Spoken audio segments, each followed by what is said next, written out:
নমস্কার বন্ধুরা, আমি বর্তিকা।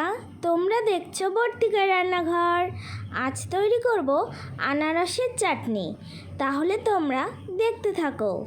উপকরণে রয়েছে টুকরো করা আনারস, সর্ষের তেল, লবণ, হলুদ, মৌরি গুঁড়ো, শুকনো লঙ্কা, 5 ফোড়ন, গোলমরিচ গুঁড়ো, কাজু বাদাম, কিশমিশ আর চিনি।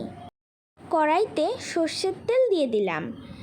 তেল গরম হয়ে আসলে ফোড়নে শুকনো লঙ্কা 5 ফোড়ন দিয়ে টুকরো করে রাখা আনারসগুলো দিয়ে দিলাম।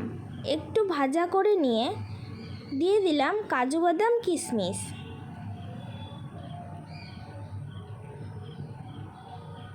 হাফ চামচ লবণ আর সামান্য হলুদ দিয়ে দিলাম। আর একটু ভেজে নেব।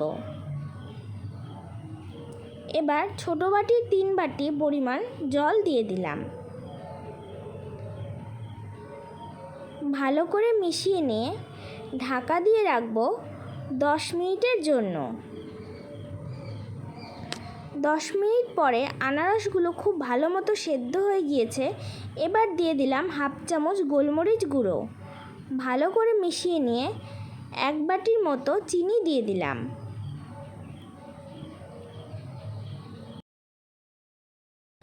হাফ চামচ মৌরি গুঁড়ো দিয়ে নামিয়ে নিলেই তৈরি হয়ে যাবে আনারসের চাটনি।